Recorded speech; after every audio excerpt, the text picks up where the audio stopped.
Nord Stream 1 pipeline shutdown has left Europe on the edge. The question is if it will switch it back on. Is Europe going to get the gas it needs this winter? On July 11th, Russia shut down Nord Stream 1. The biggest pipeline carrying Russian gas to Germany went into maintenance.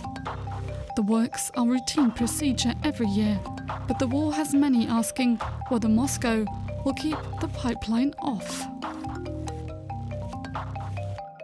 Was wir gesehen haben in der Vergangenheit ist, dass technische Gründe vorgeschoben werden, um quasi eine politische Wartung vorzunehmen. Da es einmal passiert ist, kann es natürlich wieder passieren. Aber man müsste in Putins Kopf reingucken. A sudden end to Russian gas deliveries would be a nightmare scenario, say German politicians. Germany relies on Russia for around a third of its gas imports. In industry, gas is essential in many production purposes, and half of German households use it to heat their homes. Die Lage ist sehr dringend und auch sehr ernst. Wir hätten von Tag 1 im Februar an mehr tun müssen, um Gas einzusparen. Da hat man jetzt wertvolle Monate verloren, muss jetzt nachsteuern. That's Claudia Kempfert, one of Germany's leading environmental and energy experts. She says 4 things are now important. Das erste ist, dass man das Angebot ausweitet, dass wir von anderen Quellen mehr Gas beziehen. Norwegen, Niederlande, Dänemark, aber vor allen Dingen auch Flüssiggas. Das zweite ist, die Speicher möglichst lange und voll zu bekommen bis zum Winter. 80-90% bis November wären sinnvoll. Das dritte ist, dass wir vor allen Dingen sparen. Wir müssen alle Sparmaßnahmen jetzt voranbringen in der Industrie mit Auktionen, dass da auch mehr Gas eingespart wird, aber auch im Haushaltsbereich, alles was geht. Das vierte ist der schnellere Ausbau der erneuerbaren Energien und die bessere Nutzung. Berlin has been scrambling to get some of these measures in motion. Since Russia's invasion of Ukraine, Germany has reduced its dependence on Russian gas.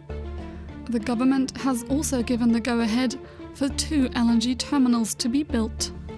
4 floating terminals have also been secured to process LNG. 2 are set to come online by the end of the year.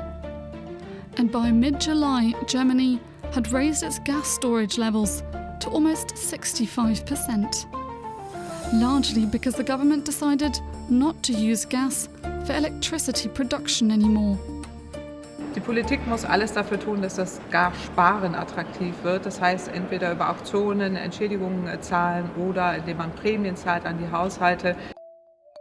The government wants to set up a gas auction model to incentivize the saving of gas by industry. But if worst comes to worst, Habeck has indicated that gas supply for certain industries could be prioritised over domestic households. Germany hopes to no longer be dependent on Russian gas by spring 2024. In the meantime, renewable energies have also gotten a big boost. Over Easter, the government agreed to reserve 2% of the country's surface area for onshore wind power, more than twice the area currently designated. But there have also been setbacks for Germany's climate goals. The government has decided to leave its coal plants running longer than planned, to sustain energy supply, but also to counter rising energy costs for German consumers and businesses. Nuclear power might also be back on the table. In the coming weeks, energy providers will run a stress test for the electric grid. This will determine whether power supplies can be guaranteed this winter, even if there are severe disruptions. Berlin says they will analyse whether leaving those facilities running longer could help boost energy security. Energy prices were already soaring before the war in Ukraine began. Inflation was rising due to supply chain disruptions caused by the COVID-19 pandemic. But the war in Ukraine has exacerbated the global macroeconomic outlook. A sudden end to Russian gas deliveries to Europe's industrial powerhouse Germany now would ripple across the continent, not just because they rely on Russian energy themselves, but also because of Germany's economic significance. You will see very dramatic increases in natural gas prices, and you will have outright shortages. in the European economies as we look forward into the winter. To avoid any shortages and disruptions, the EU recently agreed to raise its reserve gas storage to 80% by November. But more coordination efforts will be needed. This could, for instance, mean that, there is a clear decision taken that, okay, we're going to prioritize the, supply of gas for heating houses in Slovakia. Well, that means we need to turn down or ration the supply for, say, the BASF plant in Ludwigshafen. That's the kind of thing that can only be coordinated through the EU.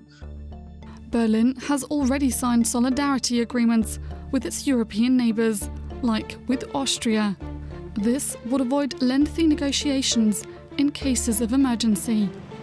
EU countries may need to stick together more to stay warm over this winter.